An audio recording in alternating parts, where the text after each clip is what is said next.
ಕೊನೆಗೂ ಕೂಡ ಸೀತಾ ಮತ್ತು ರಾಮ ಇಬ್ಬರು ಮುಂದೆ ಭಾರ್ಗವಿ ಬಣ್ಣ ಕಂಪ್ಲೀಟ್ ಆಗಿ ಬಯಲಾಗೋಯಿತು. ಭಾರ್ಗವಿಯ ನಿಜರೂಪನ್ನ ತಿಳ್ಕೊಂಡಂತ ಸೀತಾ ಒಂದು ಕ್ಷಣ ಶಾಕ್ ಆಗಿಬಿಟ್ಲು. ಈ ಕಡೆಯಿಂದ ರಾಮ್ ಭಾರ್ಗವಿ ಬಗ್ಗೆ ತಿಳ್ಕೊಂಡು ನನ್ನ ಚಿಕ್ಕಿ ಇಂಥವಳ ಅಂತ ಹೇಳಿ ಕೆಂಡಾಮಂಡಲ ಆಗ್ಬಿಟ್ಟ. ಇನ್ನೊಂದು ಕಡೆಯಿಂದ ಅಶೋಕ್ ತನ್ನ ಹೆಂಡತಿ ಪ್ರಿಯನ ಹತ್ರ ಈ ಒಂದು ಕ್ಯಾನ್ಸರ್ ಇರುವಂಥ ವಿಚಾರನ ಹೇಗೆ ಹೇಳೋದು ಅಂತ ಹೇಳಿ ತುಂಬಾನೇ ಗೊಂದಲದಲ್ಲಿ ಸಿಲ್ಕೊಂಡ್ಬಿಟ್ಟ. ಬನ್ನಿ ಏನೇನೆಲ್ಲ ನಡೀತಾ ಇದೆ ಅಂತ ಹೇಳಿ ಟಿವಿಗಿಂತಲೂ ಮುಂಚಿತವಾಗಿ ಈ ದಿನದ ಸಂಚಿಕೆ ಅಂದರೆ ಶುಕ್ರವಾರದ ಪೂರ್ತಿ ಸಂಚಿಕೆಯನ್ನು ನಾವೀಗ ನಮ್ಮ ಚಾನಲಲ್ಲಿ ನೋಡೋಣ. ಅದಕ್ಕೂ ಮುಂಚೆ ತಾವಿನ್ನು ನಮ್ಮ ಚಾನಲನ್ನು ಸಬ್ಸ್ಕ್ರೈಬ್ ಮಾಡ್ಕೊಂಡಿಲ್ಲ ಅಂದರೆ ಮತ್ತೆ ತಡ ಮಾಡ್ತಾ ಇದ್ದೀರಾ. ಕೂಡಲೇ ನಮ್ಮ ಚಾನಲನ್ನು ಸಬ್ಸ್ಕ್ರೈಬ್ ಮಾಡಿಕೊಂಡು ಪಕ್ಕದಲ್ಲಿರುವಂಥ ಬೆಲ್ಲೈಕನನ್ನು ಪ್ರೆಸ್ ಮಾಡಿ ಇದೇ ಥರ ಪ್ರತಿದಿನದ ಸಂಚಿಕೆಗಳನ್ನು ಟಿವಿಗಿಂತಲೂ ಮುಂಚಿತವಾಗಿ ನೋಡಿ ಎಂಜಾಯ್ ಮಾಡಿ ಅಂತ ಹೇಳ್ತಾ ಬನ್ನಿ ಸಂಚಿಕೆಯನ್ನು ಶುರು ಮಾಡೋಣ. ಸ್ನೇಹಿತರೆ, ಸಂಚಿಕೆಯ ಆರಂಭದಲ್ಲಿ ಈ ಕಡೆಯಿಂದ ಡಾಕ್ಟರ್ ಮುಂದೆ ಕೂತ್ಕೊಂಡಿರುವಂಥ ಅಶೋಕ್ ತುಂಬಾನೇ ಗಾಬರಿ ಮತ್ತು ಕಳವಳಕ್ಕೆ ಒಳಗಾಗಿರ್ತಾನೆ. ನಾವೊಂದು ಈ ವಿಚಾರನ ಹೇಗೆ ನಾನು ಪ್ರಿಯನ್ ಮುಂದೆ ಹೇಳಿ, ಅವಳನ್ನು ನಾನು ತುಂಬಾನೇ ಮುದ್ದು ಮಾಡ್ತಾ ಇದ್ದೆ, ಅಷ್ಟರಲ್ಲಿ ಅವಳು ತುಂಬಾನೇ ಸೆನ್ಸಿಟಿವ್ ಇದ್ದಾಳೆ, ಅವಳ ಮುಂದೆ ಈ ಎಲ್ಲ ವಿಚಾರಗಳನ್ನು ಹೇಳಿದರೆ ಅವಳು ಇದನ್ನು ಹೇಗೆ ಸಹಿಸ್ಕೊಳ್ತಾಳೆ ಅಂತ ನನಗೆ ಗೊತ್ತಾಗ್ತಾ ಇಲ್ಲ ಅಂತ ಅಶೋಕ್ ಹೇಳ್ತಾ ಇರ್ತಾನೆ. ಆಗ ಡಾಕ್ಟರ್ ಹೇಳ್ತಾರೆ, ಈ ಒಂದು ವಿಚಾರನ ನೀವು ತುಂಬಾ ಪ್ರೀತಿಯಿಂದ ಹ್ಯಾಂಡಲ್ ಮಾಡಬೇಕು, ಇದನ್ನು ನೀವು ಪ್ರೀತಿಯಿಂದಾನೇ ನಿಮ್ಮ ಹೆಂಡತಿಗೆ ತಿಳಿ ಹೇಳಬೇಕು. ಅದನ್ನು ಬಿಟ್ಟು ನೀವೇ ಗಾಬರಿ ಆಗಿಬಿಟ್ರೆ ಈ ಎಲ್ಲ ಕೆಲಸ ಕೂಡ ಕೆಟ್ಟೋಗ್ಬಿಡುತ್ತೆ, ಅವರು ಯಾವತ್ತೂ ಕೂಡ ಕ್ಯೂರ್ ಆಗದೆ ಇರುವಂಥ ಒಂದು ಮಾನಸಿಕ ಸ್ಥಿತಿಗೆ ತಲುಪಿಬಿಡ್ತಾರೆ ಅಂತ ಹೇಳಿ ಡಾಕ್ಟರ್ ಹೇಳ್ತಾರೆ. ಅದಕ್ಕೆ ಅಶೋಕ್ ತುಂಬಾ ಅಳೋದಕ್ಕೆ ಶುರು ಮಾಡ್ತಾನೆ. ಆಗ ಡಾಕ್ಟರ್ ಹೇಳ್ತಾರೆ, ಸರಿ ಆಯಿತು, ನಾನು ನನ್ನ ಪ್ರೊಫೆಷನ್ ಡಾಕ್ಟರ್ನದನ್ನು ಮರೆತು ನಿಮ್ಮ ಜೊತೆಗೆ ಫ್ರೆಂಡ್ಶಿಪ್ಪನ್ನು ಮಾಡಿ ನಿಮ್ಮ ಹೆಂಡತಿಗೆ ಇದನ್ನು ಹೇಳೋಕ್ಕೆ ಟ್ರೈ ಮಾಡ್ತೀನಿ, ನಾನು ನಿಧಾನವಾಗಿ ಅವ್ರಿಗೆ ಇದನ್ನೆಲ್ಲನೂ ಕೂಡ ತಿಳಿಸ್ತೀನಿ, ಆಯಿತಾ, ನಮಗೆ ಪೇಷಂಟ್ಗಿಂತ ಇಂಪಾರ್ಟೆಂಟ್ ಏನೂ ಇಲ್ಲ ಅಂತ ಹೇಳಿ ಹೇಳ್ತಾನೆ. ಅದಕ್ಕೆ ಅಶೋಕ್ ಖುಷಿಯಾಗಿ ಸರಿ ಆಯಿತು ಡಾಕ್ಟ್ರೆ, ನನಗೆ ನಿಮ್ಮಿಂದ ದೊಡ್ಡ ಉಪಕಾರ ಆಯಿತು ಅಂತ ಹೇಳಿ ಹೇಳ್ತಾ ಇರ್ತಾನೆ. ಅಷ್ಟರಲ್ಲೇ ಈ ಕಡೆಯಿಂದ ಪ್ರಿಯಾ ಕಾಲ್ ಮಾಡ್ತಾಳೆ. ಪ್ರಿಯಾನ ಕಾಲನ್ನು ಲಿಫ್ಟ್ ಮಾಡಿದಂತಹ ಅಶೋಕ್, ನಾನೀಗ ಕಾಲ್ ರಿಸೀವ್ ಮಾಡಿದರೆ ಅವಳಿಗೆ ಏನನ್ನ ಹೇಳಬೇಕು, ನಿಜ ನನಗೆ ಸಖತ್ ಬೇಜಾರಾಗ್ತಾ ಇದೆ ಅಂತ ಹೇಳಿ ತಾನು ಅಳಲನ್ನು ತೋಡ್ಕೊಳ್ತಾನೆ. ಅದಕ್ಕೆ ಡಾಕ್ಟರ್ ಏನಾದರೂ ಹೇಳಿ, ಒಟ್ಟಿನಲ್ಲಿ ಈಗ ಸದ್ಯಕ್ಕೆ ಸಂಭಾಳಿಸಿ, ಮುಂದಿಂದು ನಾನು ನೋಡ್ಕೊಳ್ತೀನಿ ಅಂತ ಹೇಳಿ ಅವನು ಧೈರ್ಯ ತುಂಬ್ತಾನೆ. ಅದಕ್ಕೆ ಅಶೋಕ್ ಸರಿ ಆಯಿತು ಅಂತ ಹೇಳಿ ಅಲ್ಲಿಂದ ಎದ್ದು ಹೊರಟೋಗ್ತಾನೆ.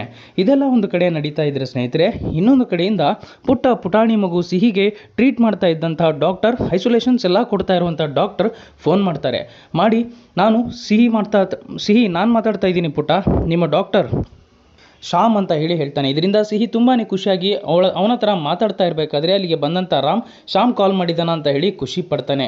ಶ್ಯಾಮ್ ಹತ್ರ ರಾಮ್ ಕೂಡ ಮಾತಾಡ್ತಾನೆ, ಬೇಗ ಬಾರೋ, ನಮ್ಮ ಮನೆಗೆ ಇಷ್ಟರಲ್ಲೇ ತಾತನ ಬರ್ತ್ಡೇ ಇದೆ, ನೀನು ಮಿಸ್ ಮಾಡದೆ ಬರಲೇಬೇಕು ಅಂತ ಹೇಳಿದಾಗ ಶ್ಯಾಮ್ ಹೇಳ್ತಾನೆ, ನನಗೆ ಗೊತ್ತೇ ಇರಲಿಲ್ಲ ಸಿಹಿ ನಿನ್ನ ಮಗು ಅಂತ ಹೇಳಿ, ಈಗ ತಾನೇ ಗೊತ್ತಾಯಿತು, ಅಷ್ಟಕ್ಕೂ ತಾತಗೆ ಹುಷಾರಿಲ್ಲ ಅಂತ ಹೇಳ್ತಾ ಇದ್ರು, ಹುಷಾರಾದ್ರ ಅವರು ಅಂತ ಹೇಳಿ ಹೇಳ್ತಾನೆ. ಅದಕ್ಕೆ ರಾಮ್ ಹೇಳ್ತಾನೆ, ಏನಿಲ್ಲ ತೊಂದರೆ, ಈ ವಯಸ್ಸಾಗ್ತಾ ಆಗ್ತಾ ದೊಡ್ಡವರೆಲ್ಲ ಚಿಕ್ಕ ಮಕ್ಕಳ ಥರ ಆಡೋದಕ್ಕೆ ಶುರು ಮಾಡಿಬಿಡ್ತಾರೆ, ಹೋದರೆ ಹೋಗಲಿ, ನೀನು ಬರ್ತ್ಡೇಗೆ ಮಾತ್ರ ಮಿಸ್ ಮಾಡಬೇಡ ಬಾ ಅಂತ ಹೇಳಿ ಕರೀತಾನೆ. ಅದಕ್ಕೆ ಸರಿ ಆಯಿತು ರಾಮ್, ನಾನು ಕಂಪಲ್ಸರಿ ಬಂದೇ ಬರ್ತೀನಿ, ನಾನು ಮಿಸ್ ಮಾಡೋದಕ್ಕೆ ಸಾಧ್ಯನೇ ಇಲ್ಲ ಅಂತ ಹೇಳಿ ಶ್ಯಾಮ್ ಕಾಲನ್ನು ಕಟ್ ಮಾಡ್ತಾನೆ. ಇಲ್ಲಿಗೆ ಸಿಹಿ ತುಂಬಾ ಖುಷಿ ಆಗ್ತಾಳೆ. ಅದಾದ ನಂತರ ರಾಮ್ ಕೂಡ ನೀನು ಖುಷಿಯಾಗಿರೋದೇ ನನಗೆ ಇಂಪಾರ್ಟೆಂಟ್ ಅಂತ ಹೇಳಿ ಸಿಹಿಗೆ ಹೇಳ್ತಾನೆ. ಇದೆಲ್ಲ ಒಂದು ಕಡೆ ನಡೀತಾ ಇದ್ರೆ ಸ್ನೇಹಿತರೆ, ಇನ್ನೊಂದು ಕಡೆಯಿಂದ ಭಾರ್ಗವಿ ಮತ್ತು ಭಾರ್ಗವಿಯ ಗಂಡ ಇಬ್ಬರು ಕೂಡ ಕೂತ್ಕೊಂಡು ಡಿಸ್ಕಸ್ ಮಾಡ್ತಾ ಇದ್ರೆ, ಭಾರ್ಗವಿ ಗಂಡ ಶಿವ್ ಭಾರ್ಗವಿಗೆ ಹೇಳ್ತಾನೆ, ಏನು ಭಾರ್ಗವಿ ಇದು, ನೀನು ಅನ್ಕೊಂಡಿರೋ ಥರ ಮ್ಯಾಚ್ ನಡೀತಾ ಇಲ್ಲ, ಪ್ರತಿ ಬಾಲ್ಗೂ 6 ಮತ್ತು 4 ಹೋಗ್ತಾನೆ ಇದೆ ಅಂತ ಹೇಳಿ ಕಿಚಾಯಿಸ್ತಾನೆ. ಇದರಿಂದ ಭಾರ್ಗವಿಗೆ ತುಂಬಾ ಕೋಪ ಬರುತ್ತೆ.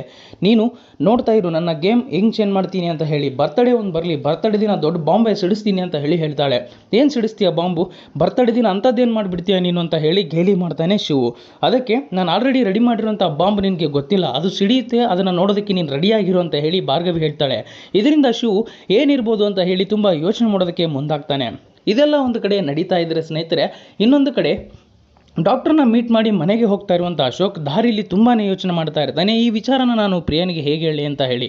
ಆದರೂ ಕೂಡ ಧೈರ್ಯ ಮಾಡಿ ಪ್ರಿಯಾಳ ಫೋನನ್ನು ರಿಸೀವ್ ಮಾಡಿ ಪ್ರಿಯಾಳಿಗೆ ಹೇಳೇ ಬಿಡ್ತಾನೆ, ಏನೂ ಕೂಡ ಆಗಿಲ್ಲ, ತೊಂದರೆ ಪಡ್ಕೊಳ್ಬೇಡ, ಇನ್ಮೇಲಿಂದ ಡಾಕ್ಟರ್ ನನಗೆ ಬೈತಾ ಇದ್ದಾರೆ, ನಿನ್ನ ಜೊತೆ ಜಾಸ್ತಿ ಟೈಮ್ ಸ್ಪೆಂಡ್ ಮಾಡಬೇಕು, ಊಟ ಮಾಡಬೇಕು, ಜಾಸ್ತಿ ನಿನ್ನ ಹತ್ರ ಮಾತಾಡಬೇಕು, ಏನೇ ಒಂದು ಕೆಲಸದ ಪ್ರೆಸರ್ ಇದ್ದರೂ ನಿನ್ನ ಮುಂದೆ ಹೇಳ್ಕೊಳ್ಬಾರ್ದು ಅಂತ ಹೇಳಿದ್ದಾರೆ. ಅದೇ ರೀತಿ ನಾವಿಬ್ಬರು ಇದ್ದು ತಾಯಿ ಮತ್ತು ತಂದೆಯಾಗಿ ತುಂಬಾ ಪ್ರೀತಿಯಿಂದ ಜೀವನ ನಡೆಸೋಣ ಅಂತ ಹೇಳಿ ಇರುವ ಎಲ್ಲ ನೋವನ್ನು ಕೂಡ ತನ್ನೊಳಗೆ ನುಂಗ್ಕೊಂಡು ಈ ರೀತಿಯಾದಂಥ ಪ್ರೀತಿಯ ಮಾತುಗಳನ್ನು ಪ್ರಿಯಳ ಜೊತೆಗೆ ಆಡ್ತಾನೆ ಅಶೋಕ್. ಇದೆಲ್ಲ ಒಂದು ಕಡೆ ನಡೀತಾ ಇದ್ರೆ, ಇನ್ನೊಂದು ಕಡೆಯಿಂದ ಅಶೋಕ್ನ ತಂಗಿ ಅಂಜುವಿಗೆ ರಾಮ ಕಾಲ್ ಮಾಡಿರ್ತಾನೆ. ರಾಮನ ಕಾಲನ್ನು ರಿಸೀವ್ ಮಾಡಿದಂಥ ಅಂಜು ತುಂಬಾ ಖುಷಿಪಟ್ಟು, ನೀನು ಕಾಲ್ ಮಾಡ್ತಾ ಇದೆಯಾ ನನಗೆ ಅಂತಾಳೆ.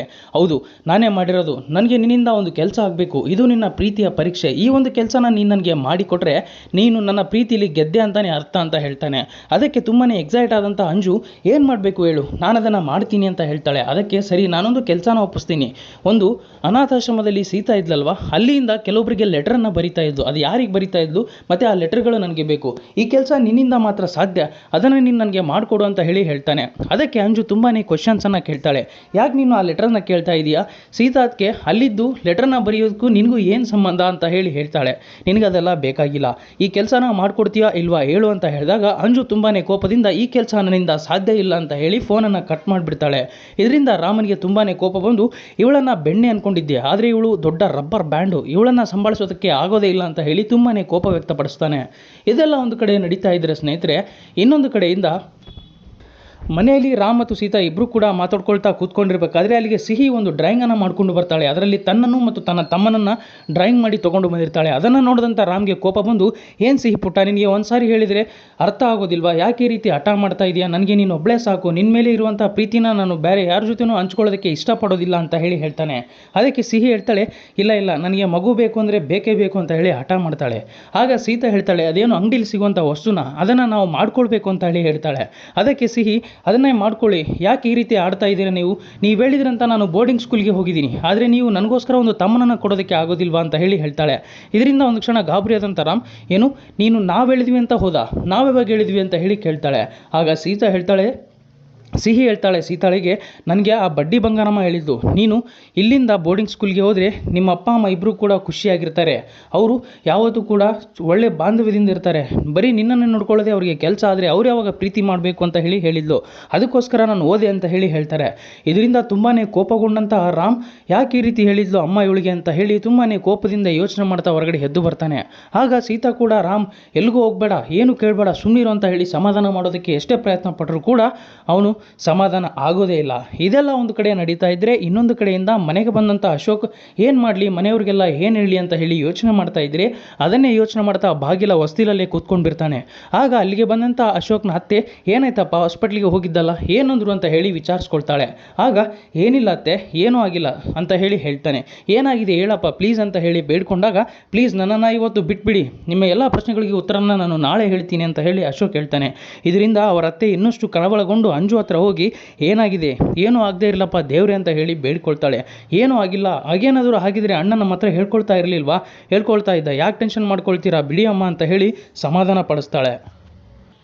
ಈ ಕಡೆಯಿಂದ ರಾಮ್ ಮಾತ್ರ ತುಂಬಾ ಕೋಪಗೊಂಡು, ನಾನು ಈಗಲೇ ಹೋಗಿ ಭಾರ್ಗವಿ ಅಮ್ಮನ ಹತ್ರ ಎಲ್ಲನೂ ಕೂಡ ಕೇಳ್ತೀನಿ, ಯಾಕೆ ಈ ರೀತಿ ಹೇಳಿದ್ರು ಅಂತೇಳಿ, ನನಗೆ ಸಿಹಿ ಮೇಲೆ ನಂಬಿಕೆ ಇದೆ, ಅವಳು ಯಾವತ್ತೂ ಕೂಡ ಸುಳ್ಳು ಹೇಳೋದಿಲ್ಲ ಅಂತ ಹೇಳಿ, ಬಟ್ ಈ ರೀತಿ ಯಾಕೆ ಹೇಳಿರಬೇಕು, ಈ ರೀತಿ ಹೇಳೋದ್ರಿಂದ ಉದ್ದೇಶನಾದರೂ ಏನಿರ್ಬೋದು ಅಂತ ಹೇಳಿ ಯೋಚನೆ ಮಾಡಿಕೊಂಡು ಕೋಪ ಮಾಡಿಕೊಂಡು ನಿಂತ್ಕೊಂಡಿದ್ರೆ, ಅಲ್ಲಿಗೆ ಬಂದಂಥ ಸೀತಾ ಅವನನ್ನು ಸಮಾಧಾನ ಮಾಡಿ, ಇದು ಒಳ್ಳೆಯ ಸಮಯ ಅಲ್ಲ ನೀನು ಹೋಗಿ ಮಾತಾಡೋದಕ್ಕೆ, ನಾವು ಇದರ ಬಗ್ಗೆ ಕೂಲಂಕುಷವಾಗಿ ಅಧ್ಯಯನ ಮಾಡಿ ಏನಾಗ್ತಾ ಇದೆ, ಇದು ಈ ರೀತಿ ಅವ್ರು ಹೇಳೋದ್ರಿಂದ ಕಾರಣನಾದರೂ ಏನಿದೆ ಎಲ್ಲನೂ ಕೂಡ ತಿಳ್ಕೊಳ್ಬೇಕು, ಅದನ್ನು ಬಿಟ್ಟು ನಾವು ಡೈರೆಕ್ಟಾಗಿ ಹೋಗಿ ಈ ರೀತಿ ಕೇಳೋದಕ್ಕೆ ಆಗೋದಿಲ್ಲ ಅಂತ ಹೇಳಿ ಸಮಾಧಾನ ಪಡಿಸ್ತಾಳೆ. ಆದರೂ ಕೂಡ ರಾಮ್ ಸಮಾಧಾನಗೊಳ್ಳದೆ, ನಾನು ಈಗಲೇ ಹೋಗಿ ಕೇಳ್ತೀನಿ ಅಂತ ಹೇಳಿ ಪಟ್ಟು ಹಿಡಿದು ನಿಂತ್ಕೊಂಡಾಗ ಸೀತಾ ಬೇಡ ಅಂತ ಹೇಳಿ ಸಮಾಧಾನ ಪಡಿಸಿ ಬೆಡ್ರೂಮ್ಗೆ ಅವನನ್ನು ಕರ್ಕೊಂಡು ಬರ್ತಾಳೆ. ಆಗ ಸೀತಾ ಕೂಡ ಯೋಚನೆ ಮಾಡ್ತಾಳೆ, ಹಿಂದೆಲ್ಲ ನಡೆದಂಥ ಘಟನೆಗಳನ್ನು. ನಾನು ಅಂದ್ಕೊಂಡಿದ್ದೆ ಕರೆಕ್ಟ್, ಭಾರ್ಗವಿಯವರು ಒಳ್ಳೆಯವರಲ್ಲ, ಅವರು ತುಂಬಾ ಕೆಟ್ಟವರು, ನಾನು ಅವರನ್ನು ಒಳ್ಳೆಯವರು ಅಂತ ಹೇಳಿ ಅಂದ್ಕೊಂಡಿದ್ದೆ, ನಾನು ಇದನ್ನು ತುಂಬಾ ಡೀಪಾಗಿ ಅಧ್ಯಯನ ಮಾಡಬೇಕು ಅಂತ ಹೇಳಿ ಯೋಚನೆ ಮಾಡ್ತಾ ಇದ್ರೆ, ಅದನ್ನು ನೋಡಿದಂಥ ರಾಮ್, ಏನು ಯೋಚನೆ ಮಾಡ್ತಾ ಇದ್ದೀರಾ ಸೀತಾ ಅವರೇ ಅಂತ ಹೇಳಿ ಕೇಳ್ತಾನೆ. ಅದಕ್ಕೆ ಸೀತಾ ಹೇಳ್ತಾಳೆ, ನೀವಿವಾಗ ಹೋಗಿ ಭಾರ್ಗವಿ ಅಮ್ಮನ ಹತ್ರ ಏನಾದರೂ ಕೇಳಿದರೆ ಅವರು ನಿಮಗೆ ಎಷ್ಟು ಗೊತ್ತಾಗುತ್ತೋ ಅಷ್ಟು ಹೇಳ್ತಾರೆ, ಆದರೆ ಅದಕ್ಕಿಂತ ಜಾಸ್ತಿ ನನಗೆ ಗೊತ್ತಿದೆ ಅಂತ ಹೇಳಿ ಹೇಳ್ತಾಳೆ. ನಿನಗೇನು ಗೊತ್ತಿದೆ ಅಂತ ಹೇಳಿ ರಾಮ್ ಕೇಳಿದಾಗ, ಅದು ಸೂಕ್ತವಾದ ಟೈಮೇ ಬಂದಾಗ ನಾನೇ ನಿಮಗೆ ತಿಳಿಸ್ತೀನಿ ಅಂತ ಹೇಳಿ, ಇನ್ಮೇಲಿಂದ ಕೆಲಸ ನಾನು ಶುರು ಮಾಡ್ತೀನಿ, ನಾನೆಲ್ಲನೂ ಕೂಡ ನೋಡ್ಕೊಳ್ತೀನಿ, ಏನೇನೆಲ್ಲ ಈ ಮನೆಯಲ್ಲಿ ಆಗ್ತಾ ಇದೆ ಅಂತ ಹೇಳಿ ನಾನು ಯೋಚನೆ ಮಾಡಿ ಥಿಂಕ್ ಮಾಡಿ ನೋಡ್ಕೊಳ್ತೀನಿ ಅಂತ ಹೇಳಿ ಸೀತಾ ಹೇಳ್ತಾಳೆ. ಇದರಿಂದ ರಾಮ್ ಕೂಡ ಸರಿ ಆಯಿತು ಅಂತ ಹೇಳಿ ಸಮಾಧಾನ ಪಡ್ಕೊಳ್ತಾನೆ. ಇಲ್ಲಿಗೆ ಈ ಒಂದು ಇಂಟ್ರೆಸ್ಟಿಂಗ್ ಸಂಚಿಕೆ ಮುಕ್ತಾಯವಾಗುತ್ತದೆ ಸ್ನೇಹಿತರೆ. ಇದೇ ಥರ ಪ್ರತಿದಿನದ ಸಂಚಿಕೆಗಳನ್ನು ಟಿವಿಗಿಂತಲೂ ಮುಂಚಿತವಾಗಿ ಪೂರ್ತಿಯಾಗಿ ನೋಡಿ ಎಂಜಾಯ್ ಮಾಡಿ ಅಂತ ಹೇಳ್ತಾ, ಅದಕ್ಕೋಸ್ಕರ ಕೂಡಲೇ ನಮ್ಮ ಚಾನಲನ್ನು ಸಬ್ಸ್ಕ್ರೈಬ್ ಮಾಡಿಕೊಂಡು ಪಕ್ಕದಲ್ಲಿರುವಂಥ ಬೆಲ್ಲೈಕನನ್ನು ಪ್ರೆಸ್ ಮಾಡಿ ಅಂತ ಹೇಳ್ತಾ, ಈ ವಿಡಿಯೋ ನಿಮಗೆ ಇಷ್ಟ ಆಗಿದ್ರೆ ಮರಿದೇ ಲೈಕ್ ಮಾಡಿ, ಶೇರ್ ಮಾಡಿ, ಕಮೆಂಟ್ ಮಾಡಿ ಸ್ನೇಹಿತರೆ. ವಿಡಿಯೋ ನೋಡೋದಕ್ಕಾಗಿ ತಮ್ಮೆಲ್ಲರಿಗೂ ಕೂಡ ಧನ್ಯವಾದಗಳು.